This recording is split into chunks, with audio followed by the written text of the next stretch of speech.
Faz uma introdução, né, João? Sim. Pronto, estamos gravando. Então, gente, muito boa noite a todos e a todas que estão aqui, né? E estão assistindo também pelo YouTube depois da gravação. A gente está começando mais um projeto aqui do NEP Brasil, que é estudar essa obra aqui, ó. O Evangelho por Dentro. É uma obra mediúnica de Wagner da Paixão, pelo espírito Honório, né? Onofre, nosso querido seu Honório.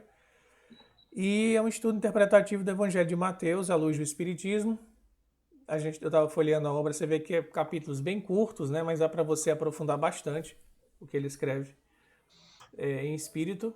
E a gente vai ter como condutor, digamos assim, regendo a orquestra, né, Xaxá? O nosso amigo Emerson Xaxá, que participou do pessoal, com o pessoal de Minas, né? Desse estudo junto com o Honório, enfim. E a ideia é a gente poder partilhar os nossos conhecimentos, as nossas experiências, né? É bom que a gente tenha feito as leituras prévias, eu estava fazendo o deverzinho de casa aqui, e para poder deixar, né, o estudo mais completo, com mais referências, enfim, perspectivas diferentes. Então, o novo projeto NEP Brasil é uma forma também de a gente estar se reunindo todo mês, né, matar a nossa saudade, e manter essa egrégora que a gente criou aí pelo Brasil inteiro e manter a sintonia dos nossos corações e das nossas mentes. E hoje a gente vai ver o primeiro capítulo da obra, né, que é pela escala genealógica. Então tá lá em Mateus 1, capítulo 1, versículo 17, quando se fala das gerações, né? 14 gerações, depois mais 14, depois mais 14. E aí Xaxá vai nos conduzir. Então, Denise quer fazer a prece pra gente?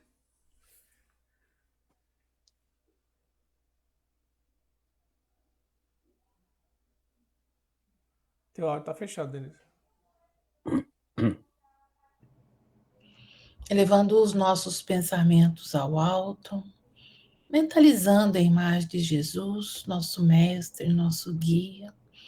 Agradecemos, Senhor, por mais um encontro em seu nome, mais um encontro dessa grande turma de amigos, fortalecendo os nossos laços, para que possamos, Senhor, estudar suas mensagens, estudar, Senhor, seus ensinamentos que foram trazidos e dessa forma, Senhor, fazer com que possamos, de alguma forma, fazermos a nossa reforma íntima, fazermos com que possamos estar cada dia um pouco melhor e mais próximos de Ti, Senhor. Agradecemos por esse momento, por esse encontro e pela presença de todos. Graças a Deus. Boa noite, Cris. Olha quem chegou aí. E aí, Cris, boa noite. Leoa do Norte. Abra aí seu áudio.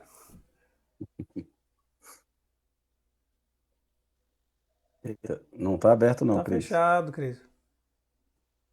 Você quer falar, mas não quer falar. Pronto. Tá dizendo saudade das carinhas lindas. Saudade de vocês. Desculpem o atraso, gente. Não, tá ótimo. Bom, vamos nessa então, né? É uma proposta bacana, a questão do estudo, né? Entre nós aqui, principalmente, né? E agora gravando e talvez subindo aí para a internet. E a proposta é a gente estudar esse livro que o João comentou aqui, que é o Evangelho por Dentro. Que é um livro, né, que ele está mostrando aqui novamente aí, todo mundo mostrando, que quem participou do evento em setembro em Brasília, né, o terceiro encontro, as 200 primeiras inscrições ganharam esse livro, junto com outros, de Honório Abreu, gentilmente cedidos aí pelo Grupo da Bênção, né. E é um livro maravilhoso. Eu suspeito para falar porque eu vim acompanhando desde a concepção, né, de quando as primeiras mensagens começaram a vir através do Wagner, desse tipo de estudo, né, e culminou nessa obra. Então é fantástico. Eu queria só mostrar aqui para vocês, eu vou só compartilhar aqui. Me desculpa aí pelos pigarros, gente, porque eu tô uma mudança de clima, passei por uns 3 estados do brasileiro, mas uns fusos diferentes, climas e tudo mais. Enfim, fuso não, brincadeira. Ó, gente, vocês estão vendo aí, né, o Evangelho por Dentro, não é isso? Então, a ideia é a gente fazer um estudo sequenciado dessa obra, como o João já bem leu, é um estudo interpretativo aí de Mateus, né, então do livro de Mateus, à luz da doutrina espírita. Teremos um João, teremos um Lucas, teremos um Marcos? Não sei, isso é a espiritualidade que define, né? Mas é um trabalho tão assim, para mim, tão profundo e tão maravilhoso, que esse livro, eu acredito que deu o tom para nós mesmos pegarmos qualquer passagem depois do Evangelho e estudarmos de uma forma mais aprofundada. O que eu quero dizer com aprofundado, né? E aí é o que eu venho, não é insistindo, mas conversando com alguns amigos nossos aqui, né? Deixa eu ver aqui, deixa eu dar um clique. Ah, não, peraí, não é assim não. Opa, opa. Aqui. Muito bem. Por Honório Abreu, e a gente já falou sobre ele, fizemos até um estudo, né? Falando sobre o Honório, quem foi o Honório Abreu e tudo mais. Então, assim, por que o Honório Abreu, né? Porque é uma pessoa que estudou 50 anos, né, de forma mais profunda, à luz da doutrina espírita, o Evangelho de Jesus. E não só o Evangelho, como diria assim, a Boa Nova, mas também o Apocalipse, né, a Gênesis, enfim. Uma pessoa super conhecedora. Quem o conheceu em vida, né, aqui encarnado, pode comprovar isso. E uma dessas pessoas, e eu faço questão, gente, né, como é o primeiro bate-papo sobre o livro, que é um negócio que tem que ser colaborativo, viu? Então, mais uma vez, sem professores aqui, viu, gente? Pelo amor de Deus, nós estamos aqui para aprendermos juntos e vamos que vamos, né? Uma das pessoas que passou, né, por essa escola do Honório Abreu foi o nosso querido. Deixa eu passar aqui toda. Aqui, ó. Foi o nosso querido Haroldo Dutra Dias, que faz a apresentação desse livro. Né? Então, lembrança de um saudoso professor. Ele começa assim. Ele foi um professor, ele foi um segundo pai para muita gente, né? Eu considero ele um segundo pai, porque a afinidade assim foi tão grande em 2 anos que de convivência direto com ele que, nossa senhora. E o Haroldo, na apresentação, fala um pouco da vida do Honório, né? Coisa que a gente já falou um pouquinho, né? Descobriria no Espiritismo o roteiro da iluminação pessoal. Então, você está falando do Honório. E eu queria só destacar algumas coisinhas que estão até aí já destacadas, né? O Haroldo comenta, ele, Honório, um evangelizador nato. Destacou-se pela segurança e sabedoria no trato com os princípios espíritas. Isso aqui é básico, é questão sine qua non. Ou seja, sem esses princípios da doutrina espírita, como ele fala em uma série de não só palestras, de estudos que ele fez, ficaria muito difícil o entendimento. Né? Então, graças a Deus, nós temos a doutrina espírita que nos auxilia, sem desmerecer qualquer outra, né, veia interpretativa. Mas ele, com sabedoria, através dos princípios espíritas. Para extrair do Evangelho, quanto do Antigo Testamento, o Espírito que vivifica. Então, isso aqui são coisas interessantes a gente começar a falar, porque o Honório, claro que ele passou pelo que a gente já passou, ou pelo que a gente passa diariamente nos estudos, que é buscar o conhecimento histórico, né? Da cultura, enfim, do literal, né? Que existe nos textos, mas a busca constante do Honório e companhia é a extração do espírito que vivifica. E eu acho que deve ser, na minha opinião, né, a meta de todos nós. Né? Porque o material, o físico, a gente conhece muito bem, a gente entende, é até mais fácil, né? Mas extrair o espírito da letra, isso aí vai realmente vivificar a gente, como disse Paulo de Tarso, né? Enfim, ele vem falando aqui, ó, mais abaixo, né? Foi notável pelos estudos sistematizados sobre os temas evolução. Gente, o Honório, ele era convidado para várias palestras ou estudos ou em mocidades espíritas para falar de evolução.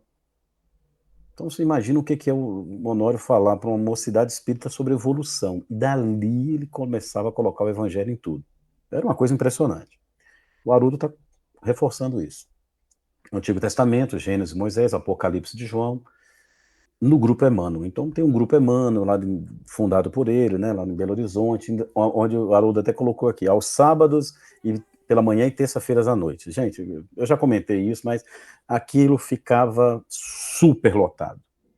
Né? Era uma estrutura um pouco mais simples no começo, depois modernizou um pouco lá o prédio, mas as pessoas ficavam até do lado de fora da janela assistindo. Então era uma coisa impressionante. Tá? Se destacou pelo trabalho que ele fez no Parábolas e Ensinos de Jesus, lá do EAD, da FEB, do qual Haroldo participou também. Então se reuniam ali semanalmente para poder trazer a lume esses ensinos, enfim, através dessa apostila. E aqui ele vem falando, né? Em 1998 passou aí no Grupo da Bênção, ele ficou sendo dirigente mediúnico do Wagner, o Haroldo participava também, enfim. Tem toda essa história aqui. E aí ele termina, né? Uma dedicação aí, uma dedicatória, foi em 2014, né? Querido professor dos altiplanos da espiritualidade, para onde te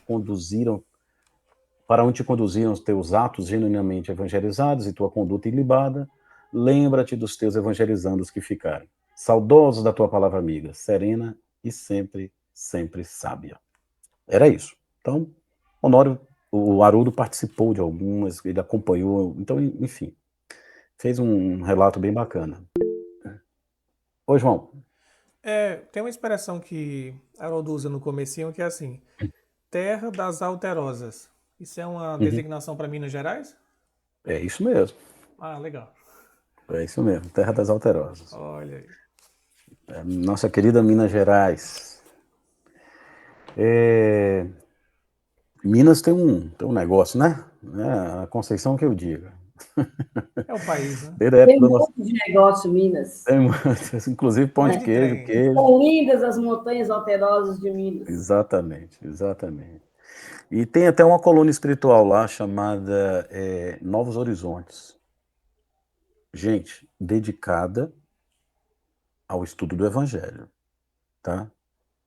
Veio uma obra do irmão do Honório Abreu, com o pseudônimo de João Lúcio, tá? Que é o nosso querido Oswaldo Abreu, intitulado, veio através do Wagner essa obra, chamado Em Novos Horizontes. Gente, fantástico, tá? Fantástico.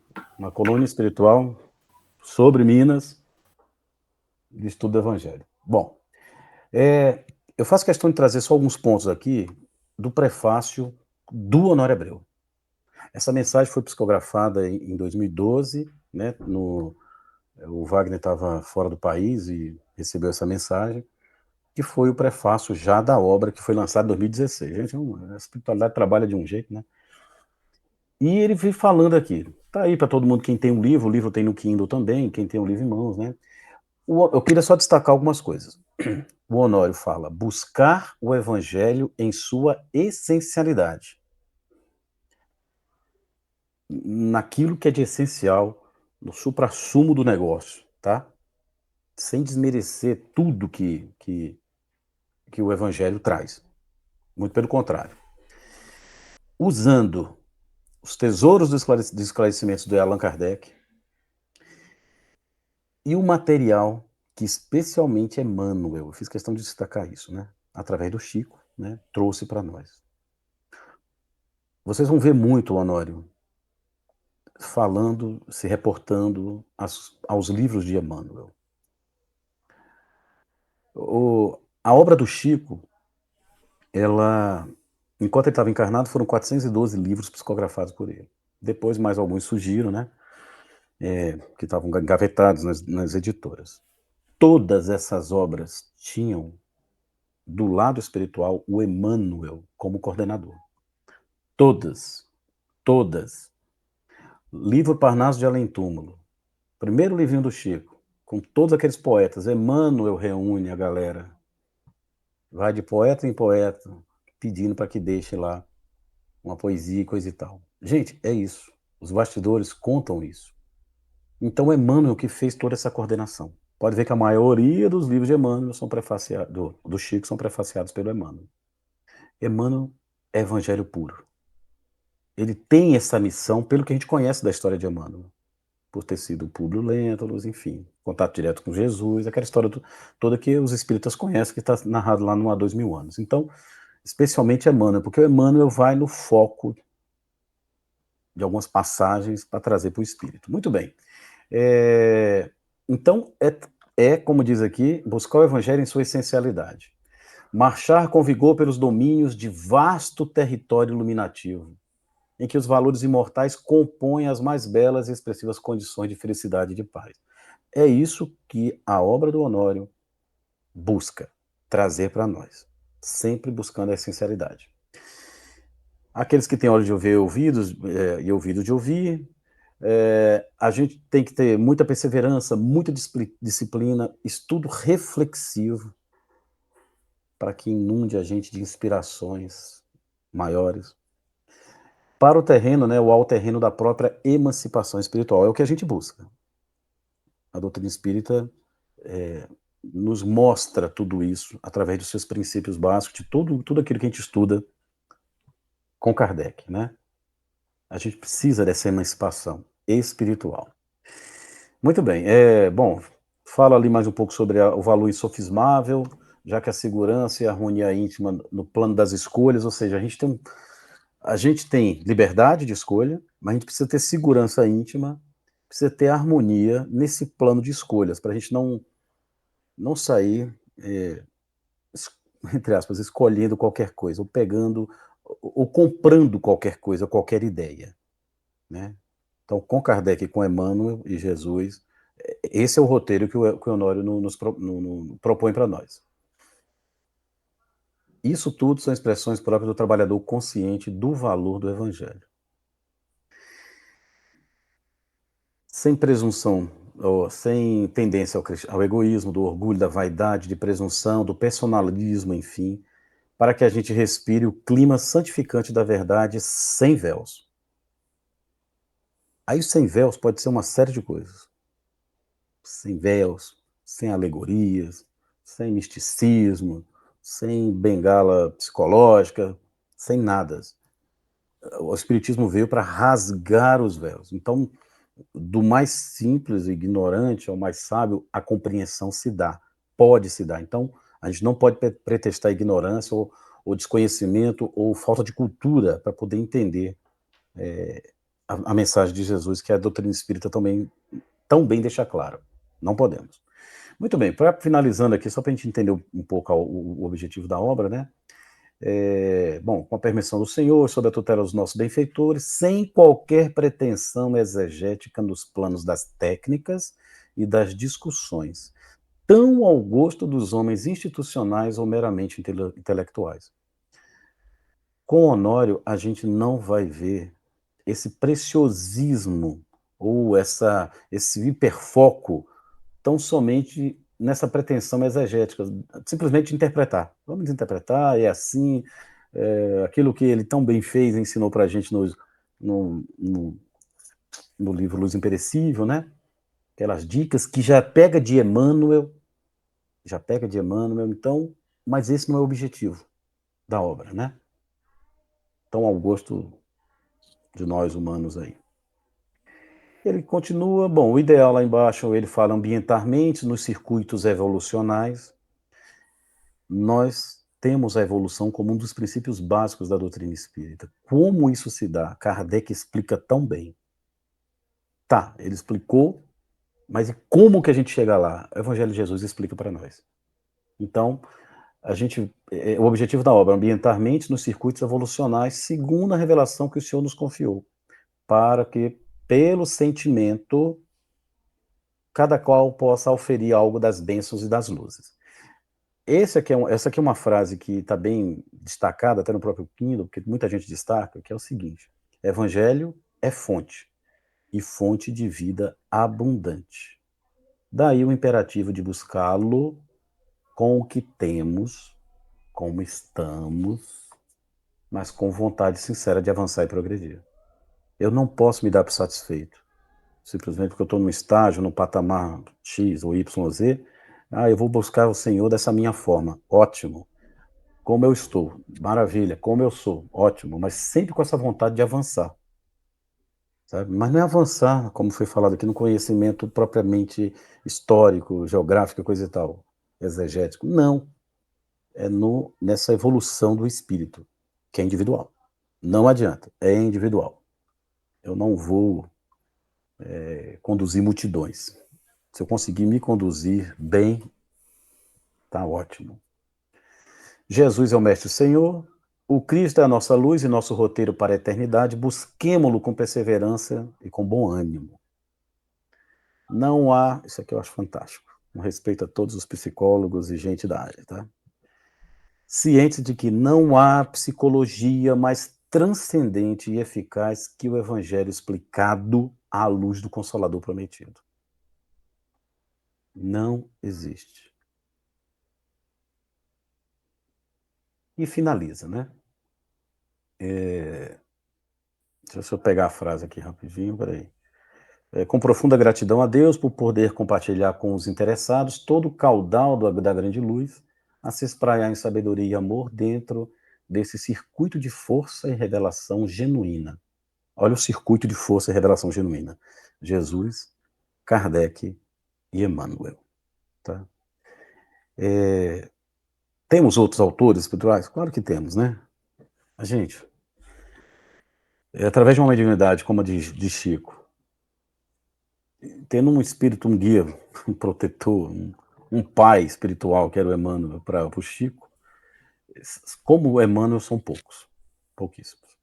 Tanto é que o Emmanuel é um dos espíritos da codificação. Ele tem 2 mensagens no Evangelho segundo o Espiritismo. Uma delas é o egoísmo, em que ele cita, inclusive, lá a passagem de Pilatos. Por quê? Porque Emmanuel esteve lá, gente. Emmanuel esteve lá. A história pode não ter anotado tudo direitinho, mas ele estava lá. Ele tinha o poder, inclusive, de dizer: para com tudo aí. Para com tudo, não vamos sacrificar ele, não vamos mandar ele para Roma, vamos mandar para César, vamos fazer outras coisas. Ele tinha poder para isso. Não vou dizer que se acovardou, não sei se é a palavra, mas ele simplesmente deixou correr. Deixou correr. Entregou para Pôncio Pilatos essa missão, ou seja, enfim. Então, Emmanuel não é qualquer espírito. Tá? Então, as mensagens de Emmanuel, eles têm a chancela da doutrina e do Evangelho de Jesus. Pode ver que toda a mensagem dele, ele cita o Espiritismo, claro, e cita a mensagem de Jesus. Na dúvida, eu recorro a Emmanuel.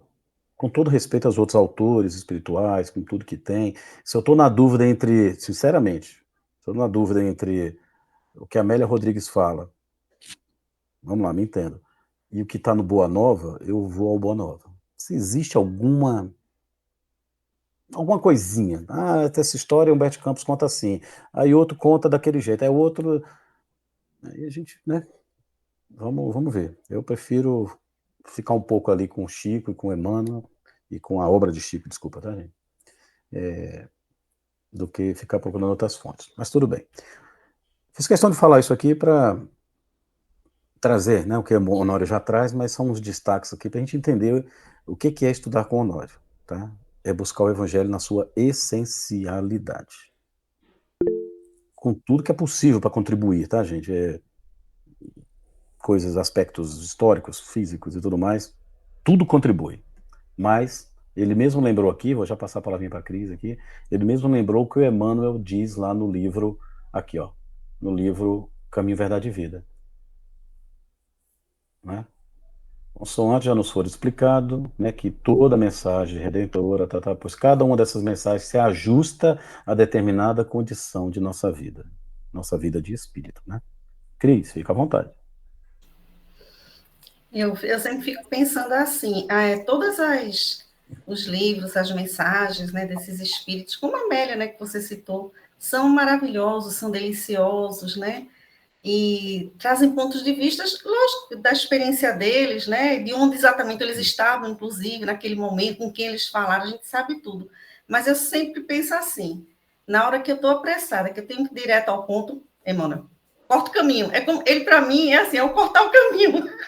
Vamos Sim. lá direto. E daí você é que vai fazer suas reflexões, né? Isso, Mas é realmente aquele porto seguro, né? Porto Dá essa Seguro. Eu acho, segurança. é isso mesmo. Traz a segurança. Olha, a sintonia de Emmanuel com o Chico era uma coisa impressionante. E o Chico se entregou, né? O Chico se entregou totalmente.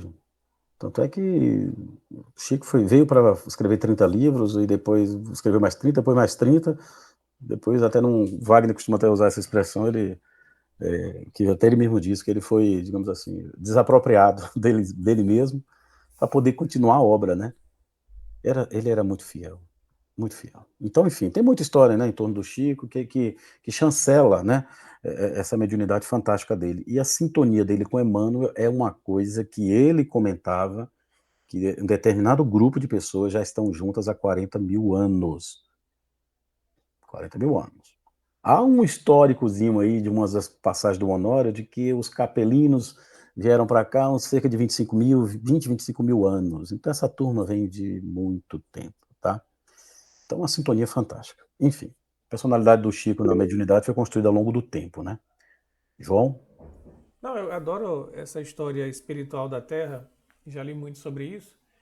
Só para corroborar o que você está dizendo, na obra mesmo A Caminho da Luz, Emmanuel faz, eu acho que 3 citações à Atlântida e 1 à Lemúria. Então, Lemúria, assim, isso. assunto sobre a Atlântida tem em Platão, tem obras esotéricas, tem teosofia, enfim. Emmanuel diz que existiu o continente. E é muito antigo. Uhum. Então, tá aí Exatamente. registrado. Câmbio. É isso mesmo. É isso mesmo.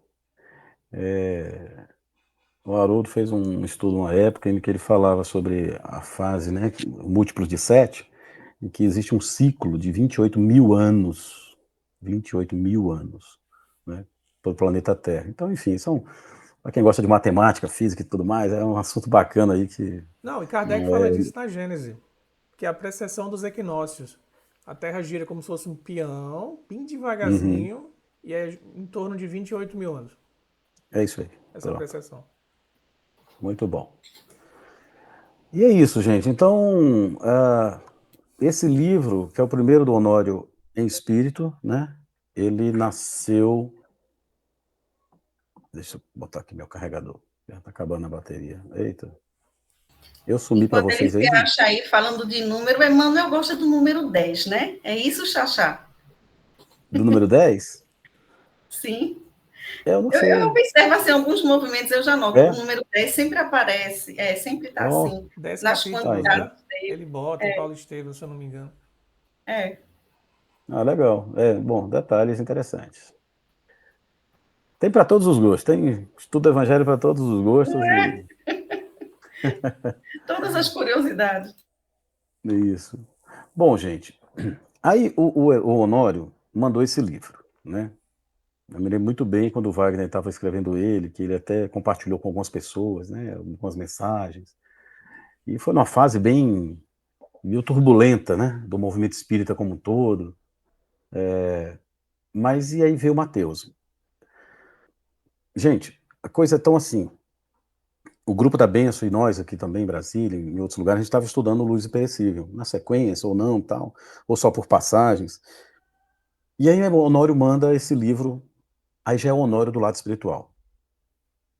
Gente, a gente parou com Luz Imperecível. A gente usa como referência para muitas coisinhas, mas você imagina aquilo tudo que o Honório já conseguiu trazer para a gente, baseado nas anotações, estudos dele e da equipe, né, dos amigos, para o Honório em espírito. E ele conta aqui nessa introdução, que eu passei rapidamente, que somado aos 50 anos de experiência dele, né, de estudos e tal, mais o que ele já estudara no mundo espiritual. Ele desencarnou em 2007. Quando ele mandou aquela mensagem pelo Wagner foram 2012, 5 anos depois, né? Então, imagina, né? A potência que não é um espírito como esse. Então a gente fala muito nele porque os atos dele, como o Haroldo escreveu aqui, chancelam, né, essa vida do Honório em torno do estudo. E a interação, a sintonia com o médium, tá? Que já desde 1998 eles tinham uma sintonia boa de trabalho e tudo mais. Enfim, além de coisas do passado que com certeza devem ter, né? E ele trouxe o estudo de Mateus. por que não na sequência, versículo por versículo, não sei o quê, ele saiu pulando, né, no capítulo 1, 17 e tal. Enfim, é a lógica do Honório, ele foi colocando aqui, é uma síntese, são 45 capítulos, né? E o estudo que a gente faz desse livro aqui em Brasília já dura anos, 7 anos, e a gente está no capítulo 24, né? Um grupinho que a gente tem por aqui. Você imagina, gente, 7 anos, porque é muita informação. Como o João comentou, são capítulos curtos, né? Pequenos. Se for para ler, rapidão. Mas se for para estudar, é quase que um miudinho do miudinho. Parágrafo por parágrafo ali, porque é coisa muito fantástica. E ele traz as referências espíritas, né? Da codificação. Então, quando chega nessa parte, a gente realmente para. O ideal, como o João falou, é a gente ler antes, né, para que a gente possa trazer nossas contribuições. Mas o versículo é esse. Então, no primeiro capítulo, ele fala pela escala genealógica, né? E ele chama de escala. Então, com certeza não são palavras soltas, tá? E em Mateus 1,17, aqui ele está usando a tradução do Haroldo, que foi até uma homenagem, né, para o Novo Testamento lá, né, do Haroldo, que o Haroldo traduziu, e tem essa explicação também no início do livro. Então diz assim: dessa forma, há no total 14 gerações de Abraão a Davi, 14 gerações de Davi ao exílio na Babilônia, 14 gerações do exílio na Babilônia ao Cristo. Então tá, isso é uma passagem de Mateus. Para quem já estudou um pouco essa questão aí da genealogia, há uma certa discordância, né, ou uma controvérsiazinha, que Mateus fala dessa forma assim, ele resume, né, 14, 14, 14. João fala, mas muda um pouco as personagens, né, em alguns pontos. Há uma série de questões. Mateus está falando da família da descendência, né, ou da ascendência de José. O João já leva mais para Lucas, é Lucas, desculpa. Lucas. É Lucas, eu estou falando aqui, tá? Nós fala Lucas invertido. leva mais para a família da Maria, Maria. enfim. Maria, e vai até Adão. Isso, que vai até Adão. Mas o que importa disso tudo, né? O que importa realmente? Eu fico com o Honório um pouco. Ele trouxe Mateus porque ele está estudando o livro de Mateus, né? Não à toa. Mas ele vai falar do sentido dessa escala das gerações em si. O que pode acontecer numa geração? Em 2, em 3, imagina em 14, né? E depois mais 14. E depois mais 14, né? Então, é uma coisa muito simbólica, significativa, que a gente tem que se prender a isso, é a essencialidade. E é o que ele vai estudar. Então, nós temos aí de Abraão a Davi, depois de Davi, que está incluso, né, como uma das 14 gerações futuras. Então, é interessante porque de Abraão a Davi, 14. De Davi ao exílio da Babilônia, 14, contando com Davi. Então, meio que Davi são 2 gerações em uma, vamos colocar assim, né? Talvez sejam marcos muito expressivos, né? E do exílio na Babilônia até o Cristo, mais 14, incluindo o exílio da Babilônia, né? Enfim, controvérsias à parte, vamos tentar entender, buscar o que o Honório quer falar com a gente sobre tudo isso aí. Jonas Poli. Então, tem um da gematria, no estudo do valor dos números, o 14 significa suficiente. Ele também lembra suficiente. Ok. Então, ele também é o número das falanges da mão. Então, se você contar os pedacinhos que tem na mão, que é 14, ela também significa a mão. Mas ele também significa suficiente, o que basta. Então, a gente pode também entender que o fato de ter ali 14 gerações, não é, a ideia é que é o suficiente, é o que basta. Né? É a geração necessária, o que fosse preciso, então é o suficiente. Uhum. É interessante. O Honório vai começar a falar um pouco sobre isso também, mas é o que basta para um ciclo, né? Que depois começa outro, né? Olha como a evolução é assim, né? É cíclica, é em espiral, e o Honório falava muito das laçadas, né? Antes de eu continuar, o Jonas me lembrou até um negócio aqui que eu ia comentar, mas acabei esquecendo, mas muitas coisas que eu estou falando aqui, gente, realmente o Honório trouxe em estudos dele, e a gente tem isso. A gente tem isso em gravações antigas de áudio, que foram, sabe, degravadas, foram transcritas, e tem alguns áudios, alguns vídeos, né, que no YouTube a gente pode procurar aí, e tem um projeto que o Jonas está dando uma forcinha também para nós, que é um projeto da Du, né, da Eduíges, que é Estudando com Honório Abreu. Então isso tudo vai estar num local só, num site só, onde a gente vai poder... O que que fizeram? Pegaram a gravação dessas reuniões de sábado e terça, gravaram tudo e transcreveram. Então, do jeito que o Honório conversava lá com o pessoal, ele, sabe, não é uma revisão gramatical, vamos botar no forma. Não. Pergunta, Honório, então é isso, né? É o Honório, sim, tá. E ele, cara, é um negócio fantástico, tá? Isso tá disponível, vai ficar mais disponível ainda para todo mundo. É rico. É aquilo que eu já comentei outras vezes. Tem áudio dele aqui de 1 hora que eu escuto 10 minutos, eu tenho que ficar voltando e nunca avancei nos 10 minutos, de tanta informação que tem em 10 minutos, tá? E ele falava algumas coisas, né, e o próprio Emmanuel também, com relação a essa questão de números, né? Uma das interpretações é 3, tem um 3, a gente passando pelo 3, a gente vai até o 6, para a gente chegar no 7. Então, o 7 seria a virada, seria se o 14 é completo, vamos dizer, um meio completo, para a gente avançar, tá?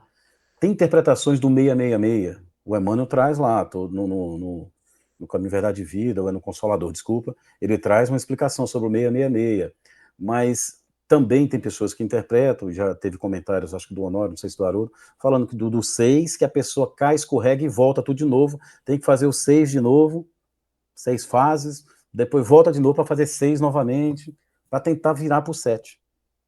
E assim vai, né? Mas enfim, 666 no Consolador. É isso mesmo.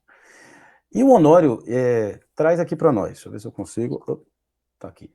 Vamos lá. Aí ele divide, né, como ele sempre fez, como o Emmanuel faz. Gente, se o Emmanuel é sintético, o Honório consegue ser mais ainda. O Honório é um estilo de leitura que particularmente eu gosto muito, que é assim, né? Ele faz um parágrafo cheio de vírgulas, né, que explica coisa da coisa da coisa da coisa. Então tem hora que, se você quiser entender o que ele falou naquele parágrafo, gente, você pega as 3 palavras iniciais, pega o final e emenda, esquece o meio, né? Que ele vai fazer aquelas emendas lá. E as vírgulas e vírgulas e vírgulas são as explicações das explicações. Então, é muito assunto, né? Quando ele vai falar dessa forma, no total, 14 gerações de Abraão a Davi, ele dá uma generalizada aqui em termos de gerações, e, né, ainda os 14 e tal, porque os 14 vai se repetir, né? E ele fala dos ciclos inteligentemente dirigidos pelas potências que nos governam em nome do Criador. Então, obedecendo a esses ciclos que são... Nós temos potências que coordenam tudo isso, nós não estamos largados, de forma nenhuma. Tanto é que a gente tem, no mínimo, ou para começar, o nosso anjo protetor, o nosso espírito amigo, nosso, sabe, nosso guia, aquela pessoa que está ali, ou aquele espírito que está do nosso lado, que quer nos ajudar.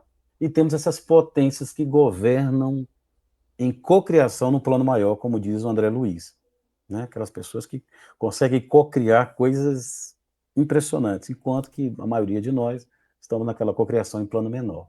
Então, obedecendo a esses círculos, né, esses ciclos que são inteligentes, ele fala: o processo evolucional nos assegura o despertamento gradativo dos valores herdados do nosso Pai.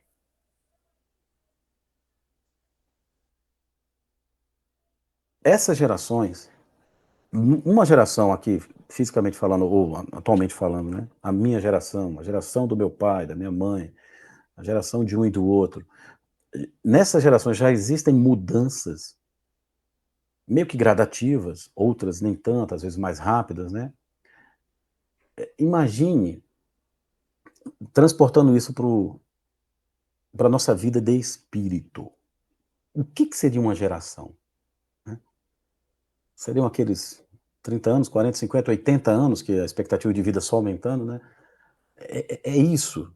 Será que as coisas vão mudar assim de uma forma no nosso íntimo em apenas 80 anos, aí vem a importância do estudo dos princípios da doutrina espírita. A gente aprende com a doutrina espírita como se dá a evolução do espírito. Que somos criados simples e ignorantes no nosso princípio, que aqui no planeta nós temos sim os que foram criados para o planeta, no planeta, e temos aqueles espíritos que vieram para ajudar, para colaborar, né? Então a gente é criado simples e ignorante, seja aqui nesse planeta, seja em outro planeta, e a gente trabalha com os milênios para uma evolução gradativa, para um despertar gradativo do nosso senso moral, obedecendo a esses ciclos que são inteligentes. Por isso, 14 gerações, né? Vamos seguir que a gente vai comentar um pouco mais aqui. Quem quiser falar, a gente fica à vontade, hein? É um estudo colaborativo. Esses valores, eu vou lendo aqui algumas coisas e a gente vai comentando. Esses valores, em eclodindo por força de circunstâncias e condições existenciais, eles vão aparecer em algum momento, seja porque seja, circunstâncias, condições, condição do planeta, condição pessoal, enfim, seja o que for, que por ora nos escapam ao juízo em sua plenitude, a gente não tem essa, sabe, consciência ou como ajuizar de como isso se daria ou se dá na sua plenitude. Nós temos pequenas noções que Kardec nos ajuda. A obra espírita nos ajuda, né? Representam, olha que coisa interessante, né? Representam alicerces intelecto-morais em bases humanas, permitindo a descida. Então, por que essas gerações? Permitindo a descida dos ideais que tomarão corpo e se tornarão doutrinas vivas no meio social. Com fomento à expansão das mentes encarnadas e sua aplicação consequente, por expressão educativa do progresso. Deus usa o tempo. Não adianta a gente querer apressar as coisas. A evolução não dá saltos. A gente pode dar um passinho maior que o outro, mas normalmente a gente vai numa sequenciazinha. Essa geração, ou esse período, ou esse ciclo, que para nós poderão ser algumas encarnações numa determinada segmento religioso, algumas encarnações no ateísmo meio quase que total, ou no materialismo puro. Com o tempo, com as gerações, a gente vai permitindo a descida dos ideais que aí sim vão tomar corpo e vai transformar em nós, vamos nos transformar em doutrinas vivas, baseado nos conhecimentos, né, que a gente foi adquirindo ao longo de encarnações. Não conseguimos fazer isso numa encarnação só, a gente sabe disso. A gente sabe disso, como espíritas, né? E aí ele começa a falar dos 7 dias aqui, Jonas e companhia, né? Considerando a simbologia dos 7 dias da criação, no livro Gênesis, de Moisés, encontramos na anotação de Levi sugestiva referência à genealogia do Cristo.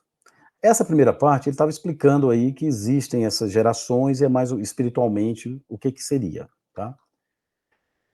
E aqui entra em Mateus, falando dessa referência à genealogia, como a revelar que da promessa da semente, né, que o Abraão, que fez o grande pacto com Deus, teria uma descendência enorme. Dessa promessa até Davi, que de algum modo materializa os propósitos anunciados, olha aqui, da descendência farta daquele que iria sacrificar o próprio filho. Então, a história de Abraão a gente conhece, uns conhecem mais detalhadamente, outros menos, né? Mas Abraão fez o primeiro grande pacto, vamos colocar assim, com Deus, e a ponto de, ele tinha uma fé tão imensa que ao ponto de sacrificar o próprio filho, né? Que era o Isaac. Aí tem toda uma história maravilhosa, né? E linda, que o Isaac... É uma história incrível, né? É como se fosse assim, esses ciclos, né, até chegar a Jesus, porque Isaac, ele era puro, né? Ali ele era um cordeiro de Deus também, né? Ele era especial, Isso, né? O casamento dele é por especial. amor e tudo, né? Então é como se fosse repetindo a história, né? E o Jesus é a culminância, né? Mas Exatamente. a história do sacrifício daquele que é puro, que é bom, né? Que é... É. Tanto é que Isaac pergunta, né? Olha, nós estamos indo lá preparar lá o sacrifício, cadê o cordeiro? E Abraão fala, não, não se preocupa não, Deus vai mandar na hora um cordeiro. E, enfim, ia sacrificar, não sacrificou, e acabou colocando um cordeiro no lugar, né, que estava por ali. Então, enfim, tem toda essa história, que é uma história, né, o Chico falava, é uma história de sofrimento de um povo, né, enfim, é a história de um povo, né, muito sangue, suor, muita lágrima, a base do Novo Testamento é o Antigo Testamento, ou o Primeiro Testamento, como diz a Cris aí, gosta de falar, né, Cris? Você fala primeiro, Cris? Acho que é, Aí né? eu falo primeiro, bichinho antigo, né? Não, é o Apesar, primeiro. apesar Vamos de ser ter mais antigo, né? ainda, não vamos não, Xaxá? Vamos ter mais ainda? Não O é? quê? Ah, Testamento. testamento? Ah, tomara que sejamos. Cada um de nós é um testamento vivo aí, viu, gente? Olha, mas sabe o que é que isso lembra muito para mim? É Hum. aquela mensagem de Deus dizendo assim: vocês não estão abandonados, sempre vão ser enviados grandes missionários, né? Então, que serão cordeiros, né? É um sinal, inclusive, Uhum.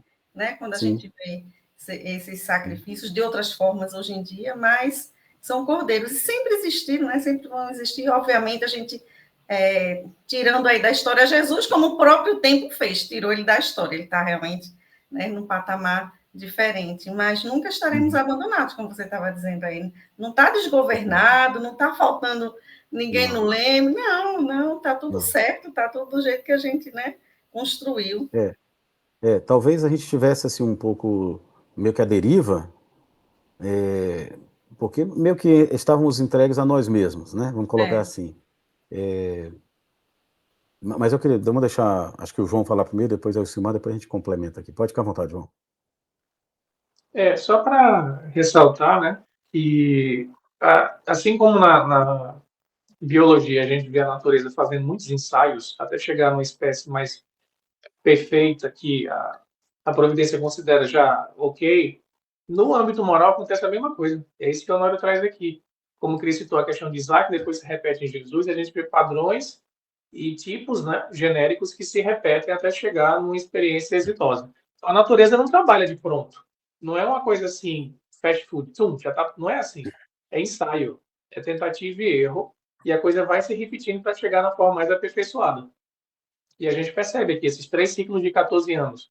Muita coisa e muito personagem. Você, poxa, aqui é a reencarnação de fulano, é igualzinho aqui, ó. Pode ter sido reencarnação, ou pode ter sido só o mesmo projeto pessoal que dá uma lição para a comunidade, depois para a humanidade toda, né? Acho que é Emmanuel que fala isso, que a história do povo de Israel é uma síntese da história da humanidade inteira, em busca de Deus. Então é natural a gente perceber esses padrões se repetindo, porque a natureza sempre trabalha com um movimento vagaroso, lento, bem elaborado, para poder chegar num tipo perfeito. É só isso. Então, Boa, boa. Emmanuel fala no livro Consolador que o Velho Testamento, o Antigo Testamento, ou o Primeiro Testamento, né, é o alicerce, né, onde se ergue, é a base, o alicerce onde se ergue o prédio, o edifício do Evangelho, né, da mensagem de Jesus. É uma importância fantástica, gente. Apesar de muito simbólica, né, em muitas coisas. E o Simão? É nesse item mesmo que eu gostaria de entrar.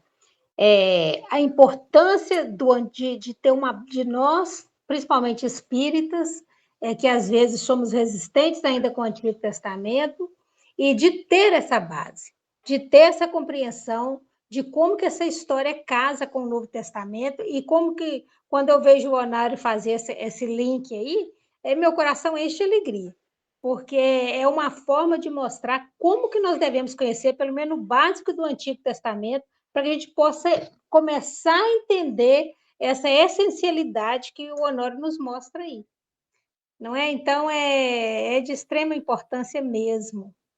Eu fico muito feliz É isso. mesmo de ver isso. Não, mas é isso. O Chico já falava, quando foi questionado algumas vezes, ele falou que no Velho Testamento tem muitos códigos, né? Ele falou até isso no Pinga Fogo, né? Muitos códigos que a gente tem que interpretar, tem que entender e tal, né? E o Emmanuel vai trazer na pergunta 282 do livro Consolador, falando sobre o assunto. Pergunta para ele: se devemos considerar o Velho Testamento como a pedra angular da revelação divina, qual a posição do Evangelho de Jesus na educação religiosa dos homens? E ele responde: o Velho Testamento é o alicerce da revelação divina. Então, é o alicerce. A revelação divina através de Jesus, que ele está falando do item Jesus aqui, ela não começou, né, das paredes ou do teto, né? Enfim, tem uma base, tem que ter. E a história traz o Velho Testamento como esse alicerce. O Evangelho é o edifício da redenção das almas. Olha que interessante. Como tal, devia ser procurada a lição do Mestre, de Jesus, né? Não mais para qualquer exposição teórica, mas visando cada discípulo ao aperfeiçoamento de si mesmo, desdobrando as edificações do Divino Mestre no terreno definitivo do Espírito. Então, tudo que Jesus traz para nós de edificação, a gente tem que desdobrar isso no nosso espírito, né? Mas daqui a pouco o Honório vai falar um pouquinho mais sobre isso. É fantástico, é fantástico. Antes até de continuar aqui, eu vou lembrar um texto que depois eu vou até mandar para vocês, de uma das passagens do Honório, né, num estudo, onde ele fala o seguinte, vamos lá, o Honório diz assim: primeiro, antes, aqui no planeta Terra, nós somos um planeta de provas e expiações num determinado momento, né, caminhando para a regeneração, antes, ou em primeiro lugar, vem sempre os da Terra, tá? Os autóctones, acho que é isso, o termo usado. Então, o planeta foi criado, Jesus co-criador, para que recebessem espíritos enviados por Deus, criados por Deus. Então nós temos isso no Caminho da Luz, o planeta Terra foi criado para isso. Passaram-se bilhões de anos, né, até chegar na formação que a gente conhece hoje, e em determinado momento vieram espíritos, nesse caso nosso, de capela, para, entre outras coisas, ajudar no progresso. Espíritos renitentes do mal em outro local lá que vieram para trazer o seu conhecimento, enfim, impulsionar um pouco o planeta aqui. É nesse sentido que eu falo que até determinado ponto a gente estávamos entregues a nós mesmos, apesar da proteção e do amparo divino dessas potências divinas aqui que ajudam, né? Mas, gente, a nossa fase era uma fase primitiva. E como disse Paulo de Tarso, onde não se tem lei, o que se faz é lei. Então, meu amigo, deixa com a gente aqui. A gente só provava nessa fase primitiva. Santo Agostinho fala isso Há Muitas Moradas na Casa do Meu Pai, quando ele vai falar do mundo de provas e expiações. Os da Terra, resumindo, só provavam. O que hoje a gente olha, nossa, que atrocidade, naquela época, provas, espíritos aqui da Terra, estavam aprendendo com tudo. Existia um castigo, né, um resgate? Claro que tinha, mas proporcional ao entendimento de cada um, e, enfim, né? Até chegarem os capelinos. Aí o Santo Agostinho fala: com a entrada dos capelinos, o mundo passa a ser também de expiação. Os terráqueos, vamos colocar assim, né? Eles provavam e os capelinos expiavam. Tá? Essa turma do capelino é uma turma mais desenvolvida em termos de inteligência, mais sensível, tá lá, Santo Agostinho fala isso, por isso que sofre mais, porque ela foi colocada num ambiente primitivo, inferior ao que ela vivia.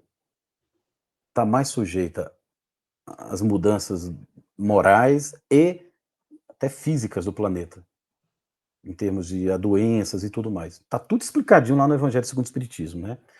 E o Honório conta o seguinte, né? Que tínhamos o Abraão da terra. Abraão da terra. Foi criado aqui. Ele tem o primeiro filho com a escrava, porque não teve paciência. Vocês lembram da história, né? A esposa estava tão preocupada que falou: vamos, ô escrava, minha escrava, né? Agar, por Agar. favor. Isso. Durma com meu marido, tal. Tem um filho, que é o Ismael, certo? Ismael também da terra. Agar da terra, Ismael da terra.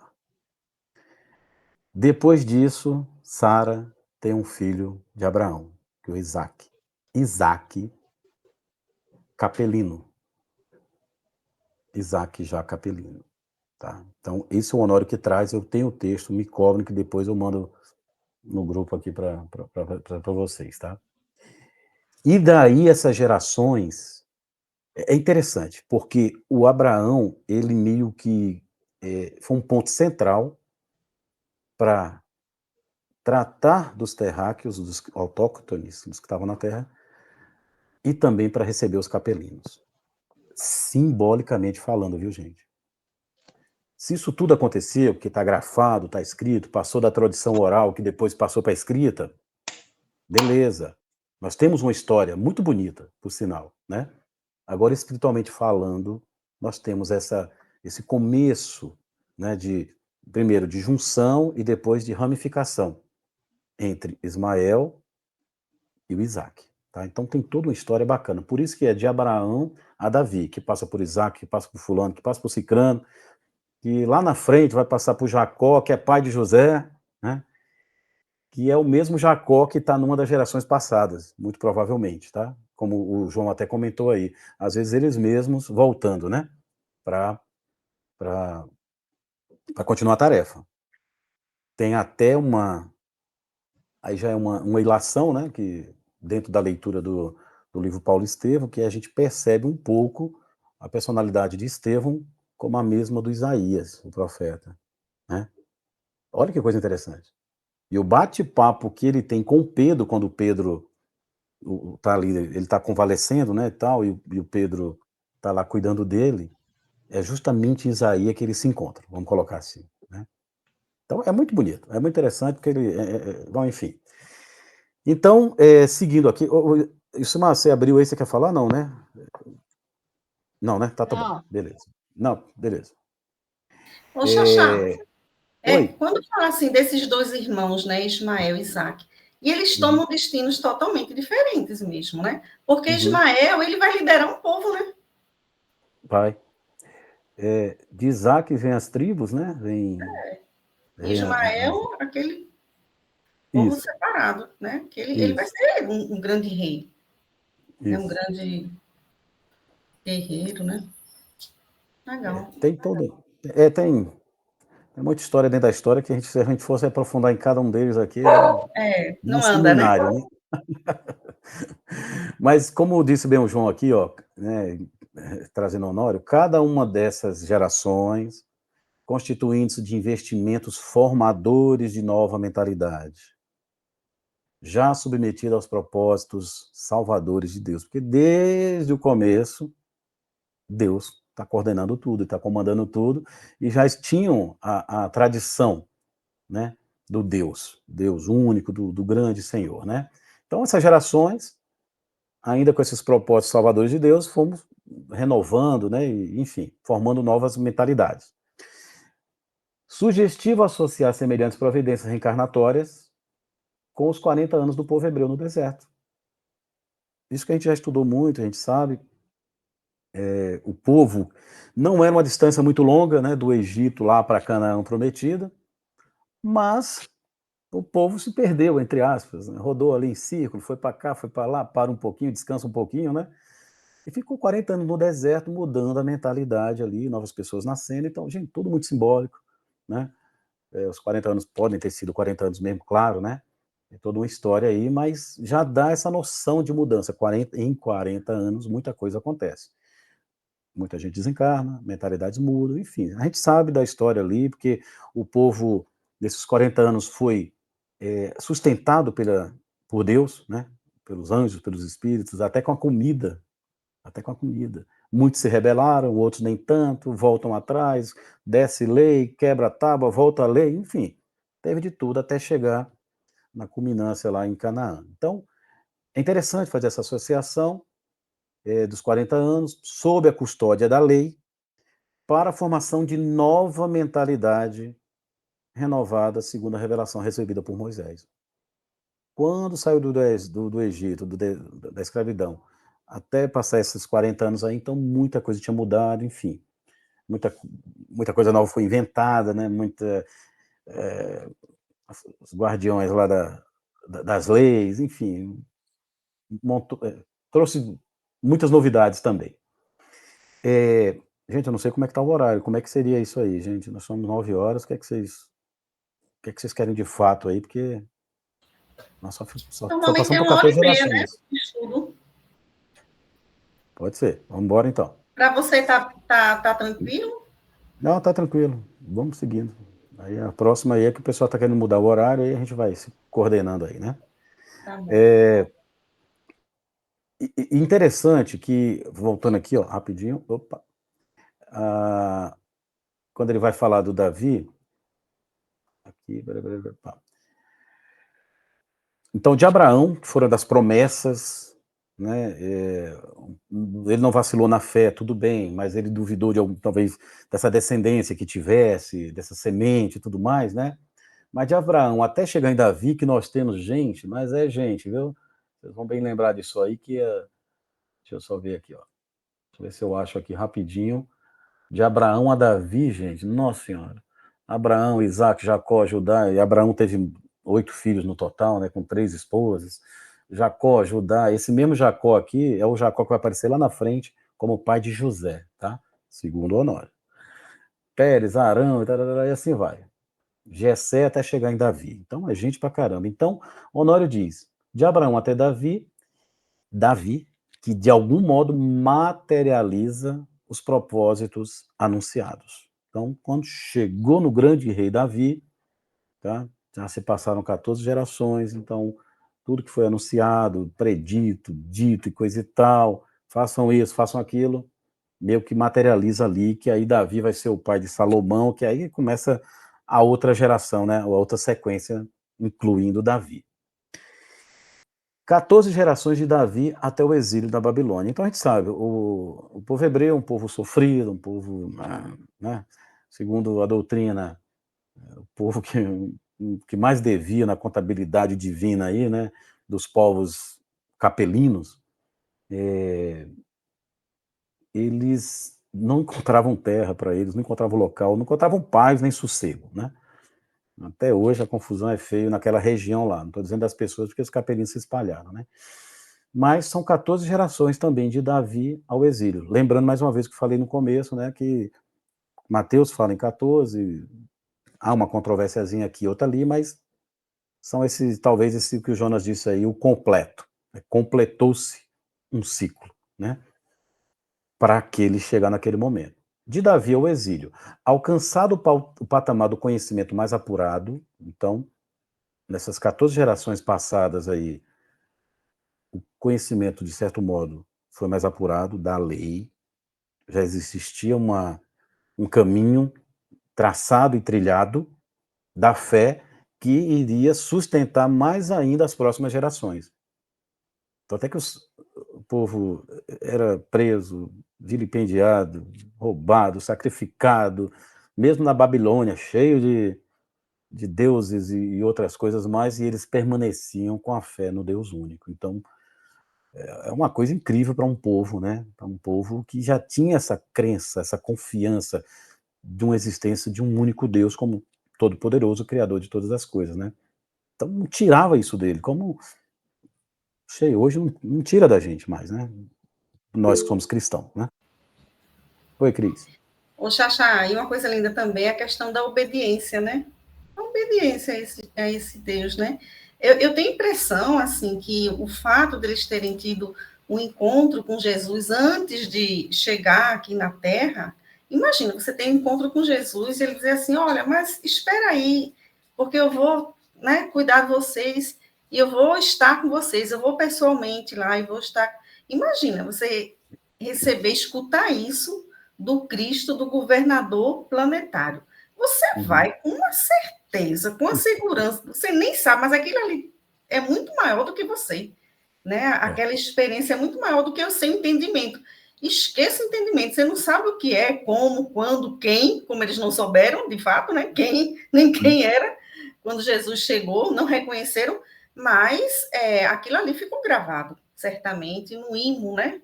Da alma daquele povo. Imagina, A olha, gente sabe, é eu isso vou estar mesmo, a lá gente sabe. presencialmente do seu lado, vou lá, Isso, segura é firme, isso né? aí.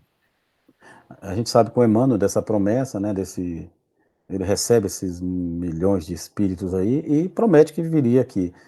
A promessa de, ó, se fizer direitinho, vocês vão voltar para cá junto dos seus, talvez a gente ficasse assim, ai, não, sério, será aqui, né? Mas quando ele fala, preocupa não, que eu vou estar junto com vocês, eu irei, essa promessa, isso aí ficou gravado, né? Tanto é que ele foi sendo anunciado ao longo do tempo, né? E isso foi o que sustentou muita gente, né, gente? Né? E é que hoje nos sustenta também. Hoje a gente não tem certeza das coisas. Né? Se eu disser que tem certeza das coisas, eu diria, a gente está equivocado, a gente pode não ter muitas dúvidas, mas certeza, só quando estiver no lado espiritual, que a gente olha, né, que é mesmo, né? Como disse Humberto de Campos na introdução de um dos livros dele, hoje eu não cogito de crer, pois eu sei. Né? É lindo o que o Humberto de Campos fala. Então um dia nós saberemos. Hoje nós não temos muitas dúvidas, né? Porque o intelecto nosso, né, está sendo trabalhado para que a gente possa pensar e ponderar. Caramba, eu acho que é assim. Não, olha, faz sentido, né? Faz sentido. Naquela época, não tinha muita explicação. Tinha a promessa. Tinha a promessa. Estarei com Não vocês. tinha, Epa, não tinha Kardec, não tinha doutrina espírita explicando nada. nada. Olha, mesmo os grandes filósofos, né, na época lá da Grécia Antiga, eles tinham as explicações, até já começaram até trazer um pouco mais para o filosófico, né? O questionar tal, e trouxe algumas respostas. Mas próprio povo grego não assimilava isso, né? Era frio. Até que mataram os grandes, né, alguns grandes filósofos. Até que Paulo de Tarso, ainda Saulo, ele foi, eu queria a Grécia, vou falar de Jesus para os gregos. Encontrou a frieza, né? Da época lá dos gregos, né? Naquela conjuntura lá. João, fica à vontade, cara. Rapidinho, antes de passar para esse segundo bloco, né? Que ele vai falar aí de Davi ao exílio, tem a figura de Moisés, né? Que faz uma transição aí de Abraão para Davi. Porque Abraão tem aquela grande virtude de espalhar a semente, literalmente, na multiplicação dos corpos, né? Abraão espalha e bem mundo de descendente de Abraão toma conta da região. Então, é judeu nascendo à torta e à direita. Tanto é que Faraó olha para, na época lá de Josué e fala, esse monte de hebreu está aqui, é uma enxurrada, é como de Paulo fala às vezes, é como brasileiro, o brasileiro se multiplica assim ao infinito. Era menino para dizer chega, né?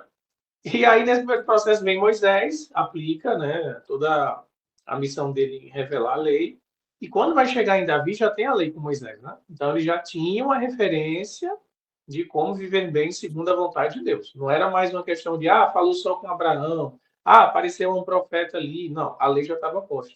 E era de conhecimento de todo mundo, né? Então, esse segundo momento aí do segundo ciclo de 14 anos já é com a lei debaixo do braço.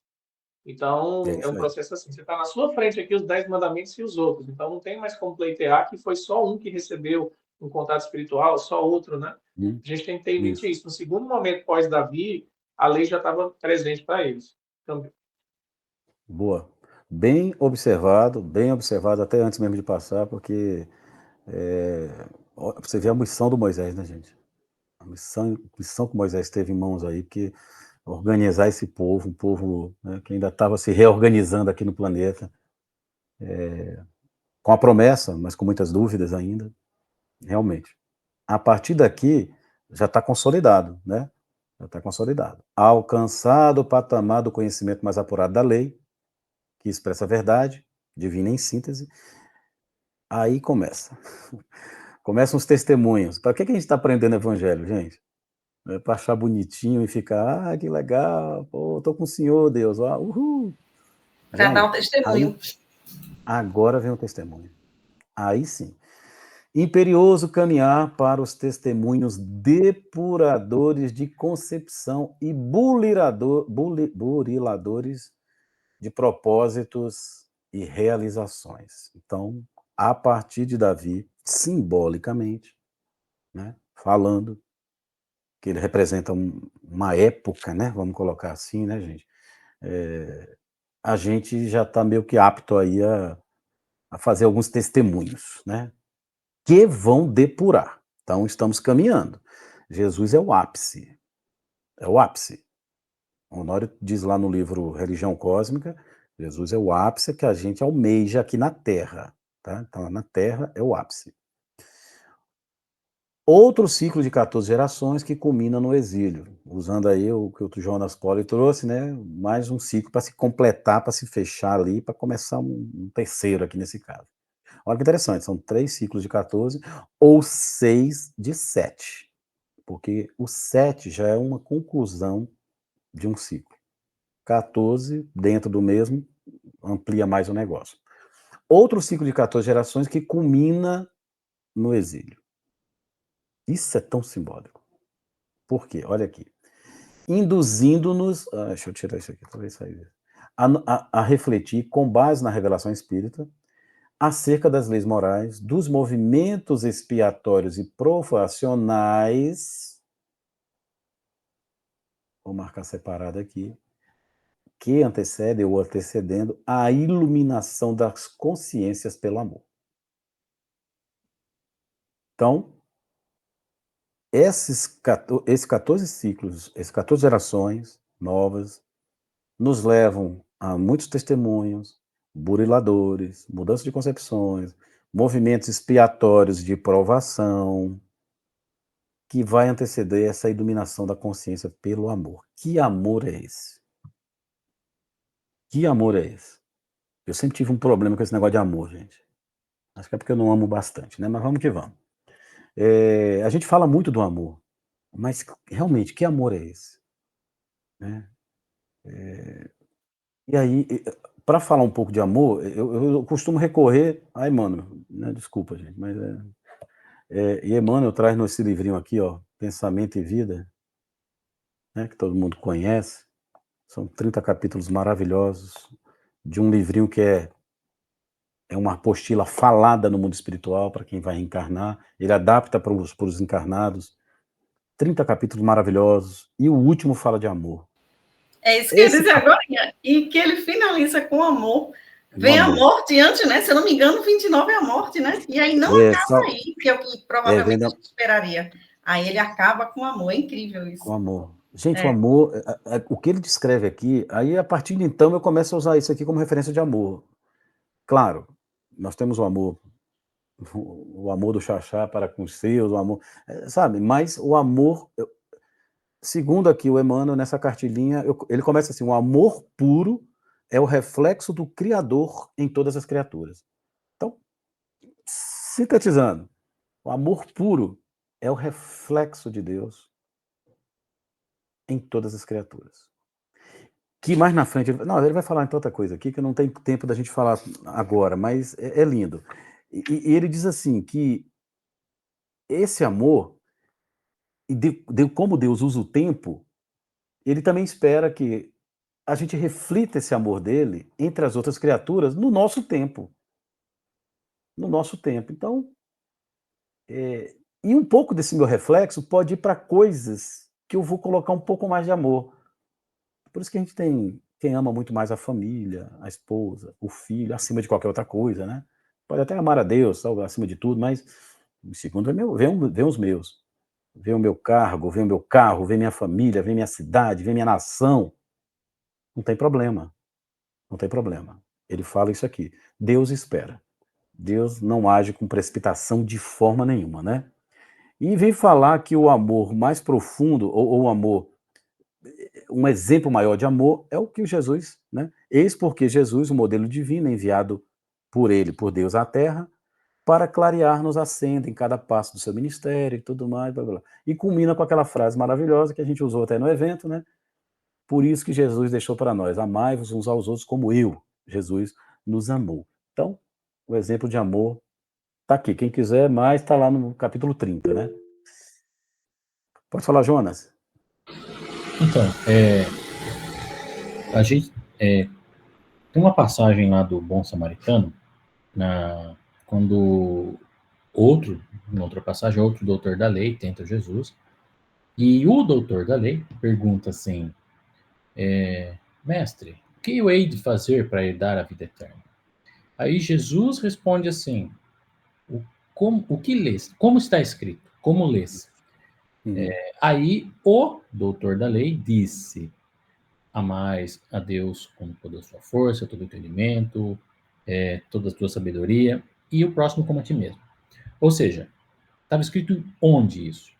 Na lei e nos profetas, Isso. que era lá a Torá, né, e o livro dos judeus. Ou seja, esse ensinamento que Jesus vivia repetindo, não foi propriamente ele que trouxe, mas ele estava tentando dar cumprimento, né? Mas isso, como era um doutor da lei que dizia, isso já tinha vindo por Moisés há mais de 1.500, 2.000 anos atrás, e eles já liam, já entendiam, já interpretavam, já ensinavam isso, já entendiam isso, e era um ensinamento amplamente difundido, né? O doutor da lei já sabia disso. Exatamente. A grande confusão, o amar a Deus, talvez o amor, né, que seja uma grande confusão assim no entendimento, mas amar a Deus tudo bem, entendimento de força e tudo mais. E a grande confusão na época, para esse cara específico, era o próximo, né? Se eles ensinavam isso, quem é o meu próximo? Porque para ele o próximo era, né, o irmão de raça, o irmão de credo, o irmão de fé, mas não o samaritano, que era contra, né, que eles não se batiam. E aí Jesus dá aquele belíssimo, a parábola do bom samaritano. Outra vez lá no templo, pergunta, questiona, sabemos que você fez calar a boca dos saduceus e coisa e tal. Qual o maior do mandamento? Qual o grande mandamento? E ele fala, amar a Deus sobre todas as coisas e ao próximo como a si mesmo. Coisa que já está lá, né? Está lá em Deuteronômio, está lá em Levítico. Então, Jesus não inventou nada. Só que aí no final, na Santa Ceia, aquilo que a gente sabe muito bem, capítulo 3, versículo 34, ele fala, um novo mandamento vos dou. Né? Então, traz mais um. Ah, mas é diferente? Não, é tudo mesmo, mas vos ameis uns aos outros como eu vos amei. Então, já é o amor versão Jesus, né? E a gente vai lembrar ali que lá no Consolador, que você estava falando, mais ou menos por aí, onde você falou, né? Pergunta 282, mais ou menos por aí, quando vão perguntar a Emmanuel, quem foi que falou, né, com Abraão, e a gente sabe e aí ele vai dizer que os missionários de Jesus. Uhum. Porque, assim, quem é a lei? A lei é Deus. Uhum. Né? Então, sempre existiu. Né? Jesus não... Por isso, assim, que já estava lá, não foi Jesus... Não, já era ele já era desde antes, né? A gente vê isso, lê lá no livro, no A Caminho da Luz, né? E no Novo Testamento, ele dizendo que ele já era antes. Isso, antes de Né? ser, ele já era. Antes disso, Antes da terra ser, ele já ele era. já né? era, exatamente. Então, sempre existiu, não tem nenhuma novidade, não. Realmente era o entendimento e a interpretação, né? E a própria condição do ser humano naquela época de compreender, de alcançar, né? Era o que se alcançava, né? Exatamente. A gente sabe com a doutrina que realmente, para Moisés, os 10 mandamentos foram dados pelos espíritos colaboradores do Cristo, Isso. não foi Deus. Uhum. Deus não se mete com a matéria, quem cuida disso, quem cuida dessas coisas são os espíritos, está lá na questão 536b do Livro dos Espíritos. Então, foi Jesus né, e os colaboradores. Missionários, Deus não fala, né? Não é uma figura antropomórfica, não falou com ninguém. Exatamente. E ele já é também, ele já é o amor. A gente já está dentro dele, dentro da lei, né? E a questão toda é realmente como a gente entende, né? Como é que você entende? O cara repetiu lá, o sacerdote, né? O que estava escrito. Então, faze isso. Jesus só falou, faze isso e viverás. Olha, e é muito lindo Jesus perguntar, né? Perguntar a ele. Por quê? Porque para cada um vai ser num patamar diferente. É isso aí. Então, ele não tem por que ele dar resposta. A lei faça isso, isso e isso, o amor é isso. Não, joga para o outro, porque para cada um vai ser, como você disse, né? Agorinha mesmo para a gente. Poxa, cada um vai ter um entendimento de acordo com com sua condição. Então, por isso que ele diz, para você, o que você entende, né? Exatamente. Ele diz aqui, ó, falando do amor, ele fala que Deus entende, por ser inclusive compreensivo, misericordioso e tal, ele entende aonde a gente aplica esse nosso amor, ou o que a gente entende por amor. Por isso que a gente se apega a muitas coisas, sabe? Mesmo na religião, a gente se apega. Somos mais místicos em um ponto, somos mais isso no outro, a gente se apega, joga o nosso amor ali. Ele até isso entende, porque ele usa o tempo, ele não usa a violência, né? Ele não usa, como diz lá no Humberto de Campos, né? Deus usa o tempo, a esponja do tempo, né? Para absorver as imperfeições. Ele não usa, o amor não age com, nossa, ele fala assim, Deus usa o tempo, Com e o amor precipitação, não, né? precipitação, exatamente. O amor não age com precipitação. A Constantemente. gente age, né? A gente quer tudo para ontem, para agora, vamos resolver. Como o Mateus quis, está lá quando vai falar do Sermão do Monte, ele rechaça lá 3 amigos, companheiros, achando que por ser doente, paralítico, não sei o que, eles não ajudariam. É linda essa Não, passagem. tem que ser aqueles que têm poder e tudo mais, e aí é onde tem essa conversa belíssima do tempo, e que quem governa o mundo é Deus, o amor não age com precipitação, né? Judas, também equivocado, né?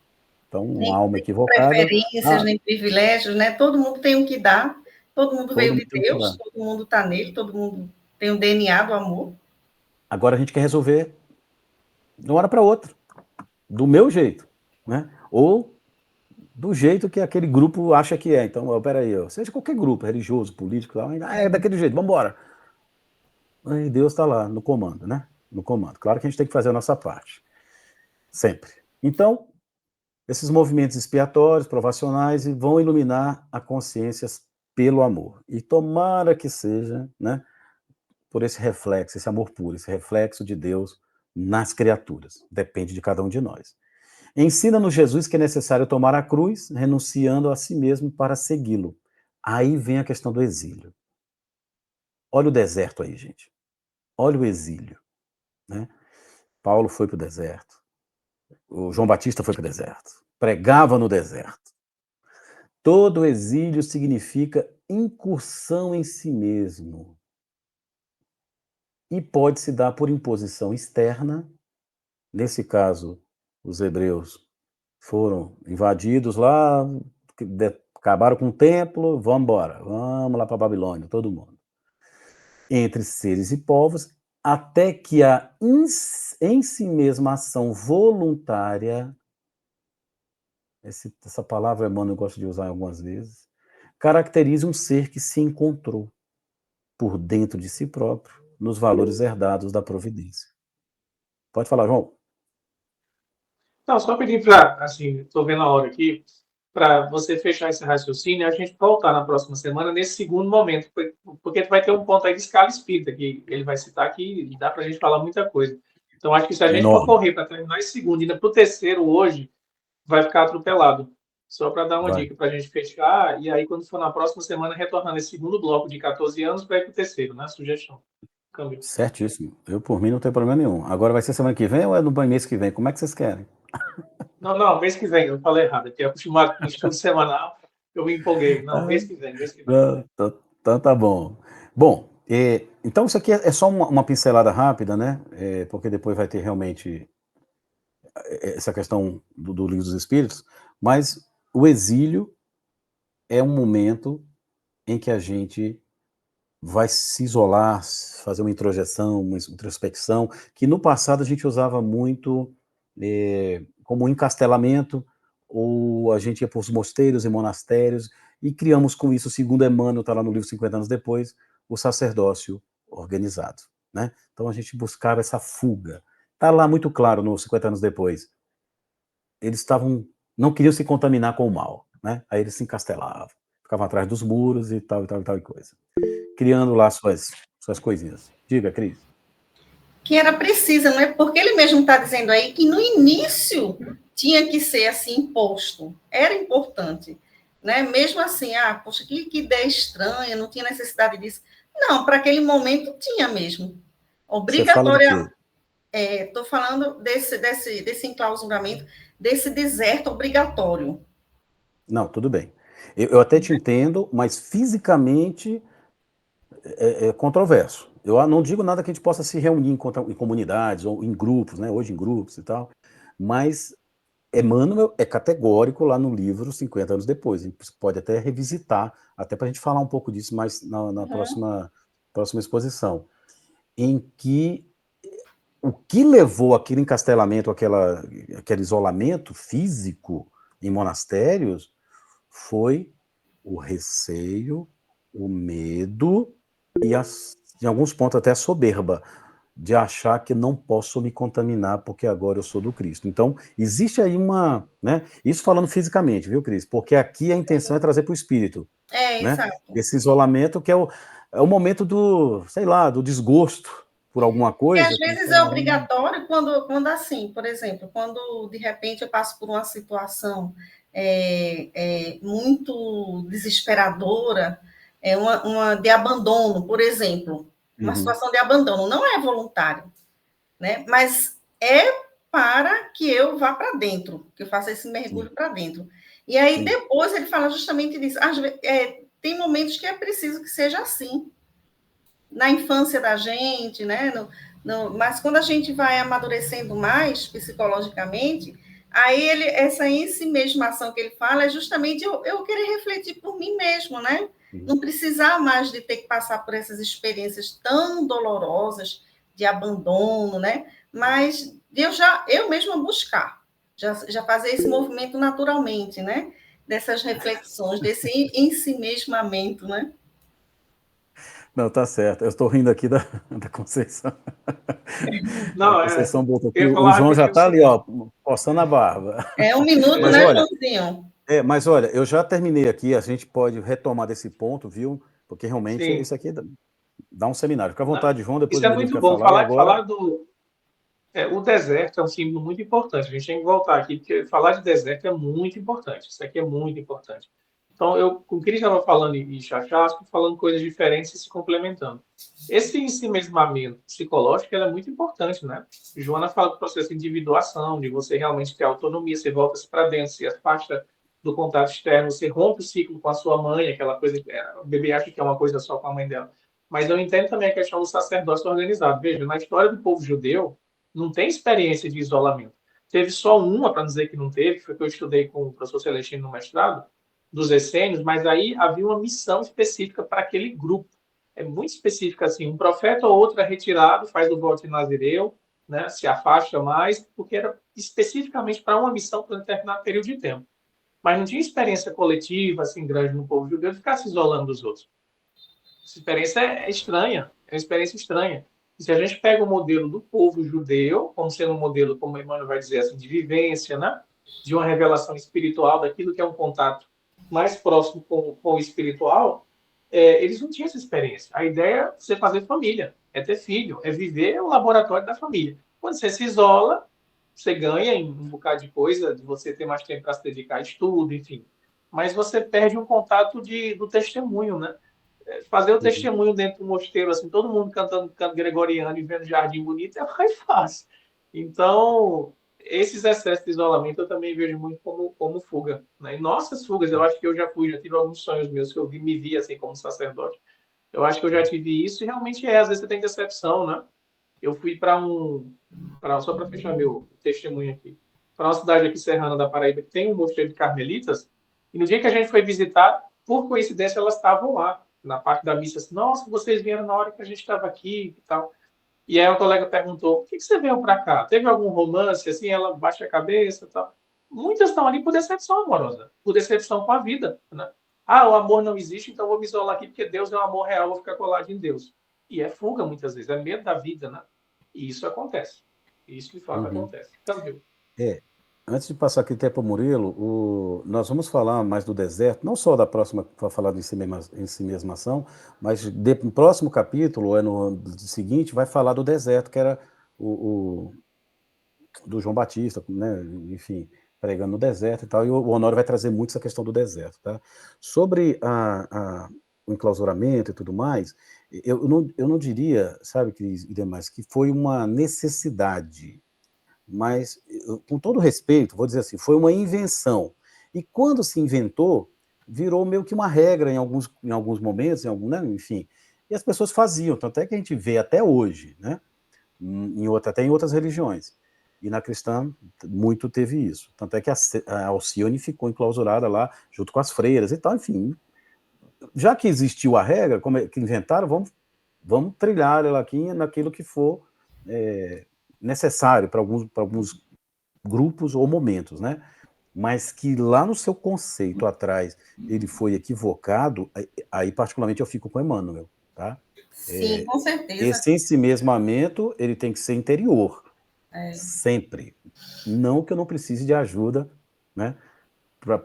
Até vai para o quarto, vou me isolar um pouquinho, né, para ter meu momento. Mas até Jesus falou, quando precisar, entra no teu templo interno, Sim. né, porque o reino de Deus não vem com aparência exterior, né, e faz a oração. Mas o mundo lá fora vai estar pegando fogo. Sim. E a gente faz ali, se prepara e vai, né? Mas o que eu compreendo é assim, é que de uma certa maneira aquelas pessoas se impuseram a elas mesmas aquele isolamento e, com certeza, era uma necessidade interior e que deve ter tirado proveito disso. Isso eu não tenho dúvida, porque a partir do momento que você se prende, que você tira todo o excesso, tudo que é externo, não tem como você não ficar sozinha com você mesma. E isso vai lhe transformar interiormente, né? Para essa segunda fase, para esse amadurecimento. Então, eu entendo assim que, como experiência, é certo, e teve outros motivos, seja lá com certeza, mas para o ser teve um aprendizado, né? Porque todo mal, por pior que seja, ele traz um aprendizado, né? Ele traz algo tudo é aproveitado, até para chegar à conclusão de que não é isso, não precisa disso. Estava no caminho errado. Até para isso é importante, né? Mas, assim, João falou certo. Tudo que a gente falou aqui foi só complemento. Né? Não era nenhuma ideia contrária, não. Até porque não, Deus beleza. ficar contra Emmanuel, mesmo que eu não entenda, eu vou dizer que ele está certo. Eu não sou boba, né? Vamos ler, vamos tentar interpretar. Mas, Murilo, você tinha levantado, né? E por mim, assim, hoje, de minha parte, tá tranquilo, viu, pessoal? Aí, Murilo, acho que ia falar só contribuir um pouquinho com essa conversa que, afinal, ficou gostosa. Eu concordo foi legal. Concordo aí com o João, entendo a posição da Cris também. Só para botar um pouquinho de tempero na conversa, também tem na Lei de Sociedade, no Livro dos Espíritos, ali, das questões 666 e em diante, que ele vai tratar lá do isolamento, né, e vai colocar que ele traz muito prejuízo, né? É diferente, né, Cris, por exemplo, assim, do que fez o Paulo, que vai para o deserto, vai para estudar, né, se faz esse movimento que ele chama aí, né, de ensimesmação, ou seja, né, mas com o objetivo de sair dali melhor, né, e não para a entrada como aquela sendo a solução única, né, aquilo ali é um momento de reflexão que pode ser duradouro, quer dizer, para o Paulo foi 3 anos, né, cada um de nós tem um momento. E o dele foi imposto, né? Vai para, né? O dele foi imposto mesmo. Né, vai para lá, mas, assim, o tempo para cada um e para cada situação é diferente, né, então, assim, não tem tempo igual, mas ele serve para uma recuperação, para uma reestruturação, e não para um fim em si mesmo. Um fim para si mesmo só traz embrutecimento, como diz aqui na 766, né, ele vai dizer assim que Deus fez o homem para viver em sociedade, né? Deus não deu inutilmente ao homem a palavra e todas as outras faculdades necessárias para a vida e relação, se não fosse para ser utilizado. Né? E daí ele está falando das clausuras, dos ermitões e tudo, né? Os outros caminhos assim de isolamento absoluto. Tem estudo com relação a filho único relacionado à sociopatia? Né? Imagina. Não está nem isolado do mundo. Só por ser filho único. Não ter com quem relacionar ali na mesma idadezinha dele, né? Brincando, aprendendo. É isso mesmo. A gente cresce com outro, né? Exatamente. Então, assim, temos muito assunto aí para a próxima. Essa ensimesmação ainda vai dar o que falar, né? Tudo isso a gente vai ter que dar uma lida ou relida, né? Ou estudar um pouquinho sobre essas questões 76 a 131, que vai falar do mundo espiritual, da evolução, do espírito já com E maiúsculo, já individualizado, como é que chegou nesse ponto, né? Então, em alguns momentos, essa ensimesmação, esse retiro íntimo, esse ida ao deserto, essas coisas são necessárias, sim, né? Talvez não mais tão físico, mas a gente precisa trazer isso pro espiritual. E a gente vai ter assunto, gente. Nossa, vai dar o que falar. Ah, eu E vamos em adorei. frente. Podia até ser semana que vem mesmo. Joãozinho se confundiu aí, mas eu fiquei calada, né? Ato falho, né? Mas quem sabe, né? Fiquei na minha, né? Vai que todo mundo É, esquece que é né? uma vez no mês dá certo, né? Não, a gente pode tentar uma vez por mês, pro mês que vem, se a coisa apimentar, a gente começa a aproximar mais um pouco. É porque depende da disponibilidade, né? Dos assuntos de todo mundo, né? Vamos tentar de 15, Eu acho também. que o assunto fica mais fresquinho. Fica mesmo. Exato, não demora tanto, né? E a gente passou quase um ano se encontrando todo domingo, gente, para fazer o evento. Agora o evento é interno, é dentro da gente, né, Xaxá? É isso mesmo. Vamos em frente. Isso aqui, gente, é contribuição de todo mundo. Então, eu tenho, assim, uma coisa de não buscar muito explicações realmente tão somente históricas e tudo mais. Eu vou com o Honório, eu vou com o Emmanuel, então tentar abstrair o máximo de coisa possível, essas palavras mais rebuscadas que o Honório usa, que Emmanuel traz, mas é para falar com o espírito, né? Então, sempre que vai surgir alguma coisa fisicamente retratada, viu, Cris? Como você trouxe a questão do monastério, o enclausuramento, coisa e tal, a gente passa, mas eu costumo sempre tentar Do levar para o lado do espiritual. espírito, do espiritual, né? Uma Porque vez no final das contas, uma vez eu achei tão lindo, sabe? É um comentário, eu não lembro onde foi que eu li realmente, falando desses sacerdotes, né? Desse monastério, né? Que fica isolado e tal. E aí dizendo o seguinte, que a função de um deles era apenas orar pela humanidade, orar, orar, orar, orar. E aí a reflexão vai ser no final isso, sim, eles estavam isolados, eles não estavam, né, convivendo, eles não estavam passando por aquelas situações que nos levam ao aprendizado, mas eles estavam fazendo uma contribuição grande na época com as orações deles. Eles não estavam sendo inúteis. E quando a gente ora pelo outro, isso é tão bonito, isso é tão poderoso, que não tem como. É uma doação. Imagina, eu deixo de orar para mim, por mim, para orar pelo outro. Então, de certa maneira, tem uma beleza também nisso, uma doação que, na condição daquelas pessoas, era o máximo que elas poderiam fazer, que elas entendiam, era a compreensão delas, mas que elas estavam usando com boa intenção, de uma certa forma, né? Lógico que salvando as devidas proporções daqueles que eram ali levados, mulheres grávidas, né? Que eram obrigadas a ir para o monastério também, para aqueles conventos. A gente sabe de tudo isso, de toda a história, nós sabemos de tudo isso, né? Mas Deus aproveita tudo, né? Deus aproveita tudo. Tem plano A, plano B, plano C. Já que inventamos determinada coisa, vamos ter que dar conta, nos desincumbir dentro daquilo que a gente pode. A gente cria, às vezes, muitos elefantes brancos, né? Que a gente vai ter que puxar. E, às vezes, a gente deixa o elefante para os outros puxarem, porque se criou, né? Como se cria uma doutrina meio equivocada, enfim, se desvirtua A muitos gente vai caminhos. testando, né? A gente vai testando, vai, né? Até uma hora, porque essa ensimesmação que a gente vai tratar melhor é íntima. É íntima. Por mais que eu ore, tô ajudando, chega um momento na vida em que se completa um ciclo. E a gente passa para outro nível, né? Temos que passar para outro nível. Nós podemos passar uma vida toda de oração, de jejum, Claro. né? Para depois a gente vir numa outra vida já na prática e tudo mais.